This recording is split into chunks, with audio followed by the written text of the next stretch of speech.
Let's start right here, because when your heart gets broken, the first thing you want is answers. You want to sit him down and say, why? You want him to explain what changed, what went wrong, when he stopped choosing you. You replay conversations in your head. You draft messages in your phone. You imagine one last talk that will finally give you peace. That urge is natural. But here's what most people don't realize. Chasing closure often reopens the wound instead of closing it. When a man breaks your heart, he already knows he hurt you. He may not fully grasp the depth of it, but he knows. And when you rush in demanding explanations, pouring out your pain, asking for clarity, you shift yourself into a position of pursuit. Now you're seeking something from someone who already withdrew. That changes the energy. You start asking for emotional accountability from a person who may not be emotionally available. And when he gives you vague answers, half-truths, or cold responses, it hurts even more. Now you're not only heartbroken, you're also disappointed by the lack of care in the explanation. That's why the power move is this: control the exit energy. Instead of scrambling for closure, you create your own. Instead of sending that long paragraph, you pause. Instead of begging for understanding,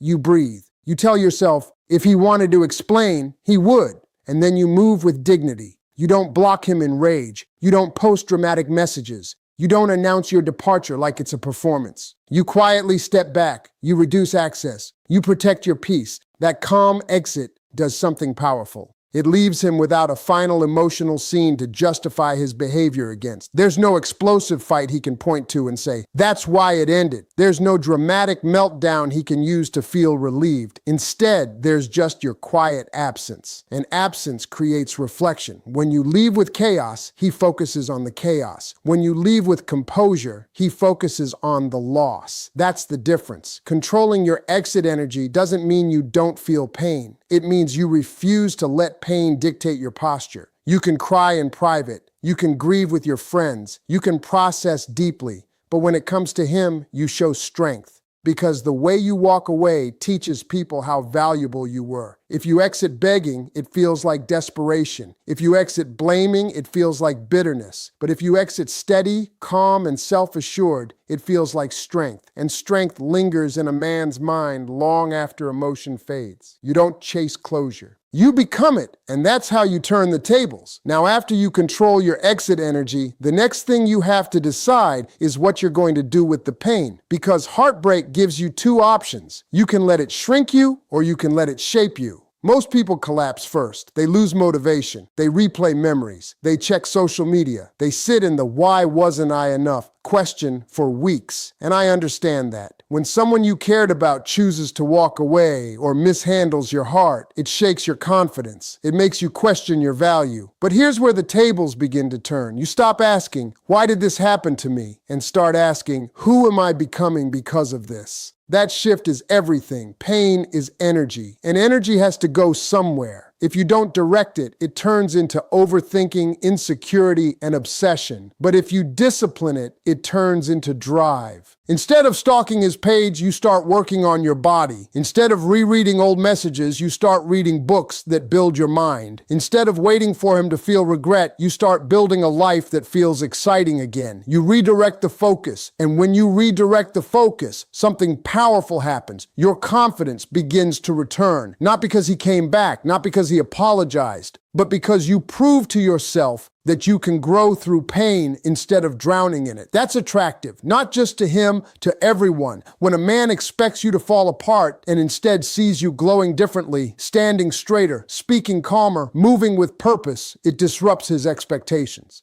He thought he was the center of your emotional world. Now he sees you building a world that doesn't revolve around him. That creates psychological impact because growth signals independence, and independence signals value. You're no longer the woman waiting for a text. You're the woman busy upgrading her life. Your time becomes fuller. Your energy becomes sharper. Your presence becomes different. And here's the key. This isn't about revenge glow-ups.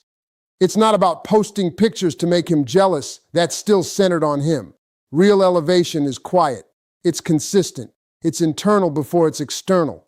You become stronger emotionally. You develop boundaries. You refine your standards. You start recognizing red flags earlier. You stop tolerating what once felt acceptable. That's transformation, and transformation changes the dynamic completely. Now, if he looks back, he doesn't see the same version of you he left. He sees someone who used heartbreak as fuel, someone who didn't crumble, someone who leveled up, and whether he returns or not stops being the point. Because the real victory isn't getting him back. It's becoming better than you were before he broke your heart. That's how you turn pain into power. Now, once you've elevated yourself, the next move is subtle, but it's powerful. You withdraw emotional access, not respect. See, when someone breaks your heart, there's this temptation to either slam the door or leave it wide open. Some people go cold. They block, they delete, they act like the person never existed. Others stay overly available. They still answer immediately. They still show up. They still give emotional comfort to the very person who caused the pain. Neither extreme turns the tables. The shift happens in the middle. You stay respectful, you stay mature, but you remove unlimited access to your heart. That means he no longer gets the same version of you for free.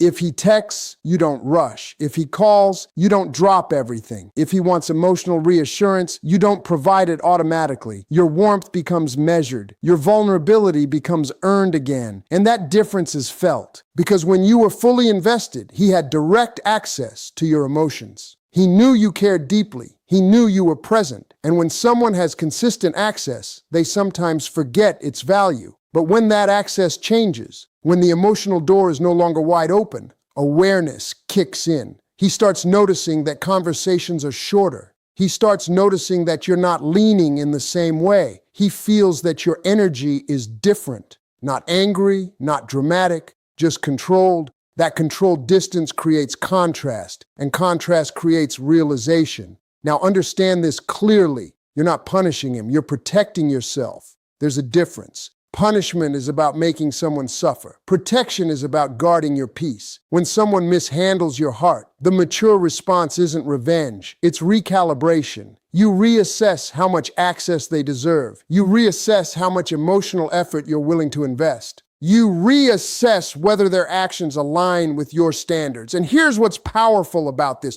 You don't have to announce it. You don't say, I'm pulling back. You don't give a speech. You simply move differently. And when you move differently, he feels it. Because people always feel when they lose priority. If he values you, that shift will motivate him. He'll step forward. He'll try to repair. He'll recognize that emotional closeness isn't guaranteed anymore. If he doesn't value you, he'll drift. And either outcome gives you clarity. That's the table turning. You're no longer fighting for connection. You're observing whether he fights for it. You're no longer overgiving. You're responding based on behavior. And when your emotional access becomes a privilege instead of a default setting, the power dynamic changes instantly because now he understands something clearly. Your heart is not a place he can enter carelessly. Now let's talk about something that feels small but carries real power: silence. After heartbreak, most people want to explain their pain. They want to make sure the other person understands exactly how deeply they were hurt. So they send the long message. They try to have that final conversation. They lay everything out on the table, hoping it will trigger guilt, understanding, maybe even regret. But here's what happens most of the time. The more you explain, the less they reflect.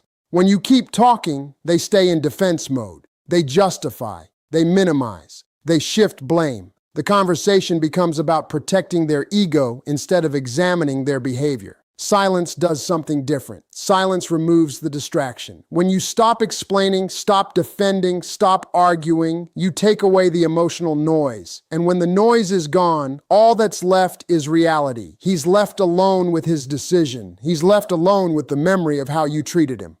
He's left alone with the shift in your energy, and that's uncomfortable. See, when you're constantly expressing your hurt, he focuses on your reaction. But when you go quiet, not petty, not dramatic, just composed, he focuses on the absence. He notices that you're not reaching out. He notices that you're not asking for clarity. He notices that you're not fighting to keep him, and that silence creates questions in his mind. Is she done? Did I underestimate her? Is she moving on? Questions are powerful. Because when someone starts questioning their position in your life, they start evaluating their actions. Now understand this. Silence is not about manipulation. It's not about playing games or pretending not to care. It's about protecting your dignity. It's about refusing to beg for someone to see your value. You already expressed yourself. You already showed up with honesty. At some point, repeating your pain doesn't add power. It drains it. Silence restores it. When you go quiet, you shift from trying to convince him to simply observing him. You step out of reaction and into evaluation. You give yourself space to think clearly instead of emotionally, and that clarity changes your energy. You're no longer desperate for resolution. You're no longer chasing understanding. You're standing still, and stillness is strong. If he cares, your silence will move him. He'll reach out. He'll reflect. He'll attempt repair. If he doesn't, his inaction becomes your answer. Either way, you gain clarity without sacrificing your dignity. Because sometimes the loudest message you can send after heartbreak is no message at all. Now let's move into something that really shifts the balance. You raise your standards publicly, not petty. After heartbreak, a lot of people feel tempted to prove something. They post quotes about betrayal. They upload pictures meant to spark jealousy. They throw subtle shade. They want him to see that he messed up. They want him to feel it. But here's the thing. When your actions are fueled by proving a point, you're still emotionally tied to the situation. Turning the tables isn't about showing him you're hurt. It's about showing him you've grown. And growth doesn't scream. It doesn't throw shade. It doesn't perform. It upgrades. When you raise your standards, it shows in how you move. You stop entertaining half-effort conversations. You stop responding to late-night "I miss you" messages with emotional availability. You stop accepting inconsistency disguised as confusion. You become selective. Not bitter. Selective. That means your time becomes more protected. Your social circle becomes more intentional. The places you spend your energy reflect your worth. You start choosing environments that align with the version of you that learned from the heartbreak. And here's what's powerful. You don't announce it. You don't post, "I deserve better." You just act like it. You carry yourself differently. You speak with more clarity. You don't over-explain. You don't over-apologize. You don't shrink to make anyone comfortable. And when he sees that shift, it hits. Because now he's not looking at the same woman he walked away from. He's looking at someone who refined herself, someone who raised the bar. When your standards rise, access becomes limited. You no longer tolerate mixed signals. You no longer entertain, "let's see where this goes" energy. You require consistency. You require respect. You require effort. And that's not arrogance. That's awareness. Heartbreak teaches you what you will no longer accept, so instead of reacting emotionally, you respond structurally. You change the structure of what you allow into your life. That's maturity. And when a man sees that your life continues to expand, that you're surrounded by quality energy, that you're focused, grounded, evolving, he feels the gap between where he is and where you're headed. That gap is powerful because it forces reflection. He starts realizing that losing you wasn't just losing comfort. It was losing access to a woman who leveled up instead of breaking down. And here's the key. You didn't do it to impress him. You did it because you learned. You did it because you respect yourself. You did it because pain refined you instead of reducing you. That's how you turn heartbreak into leverage. You don't get petty, you get better. Now let me bring this home, because this final shift is the one that changes everything.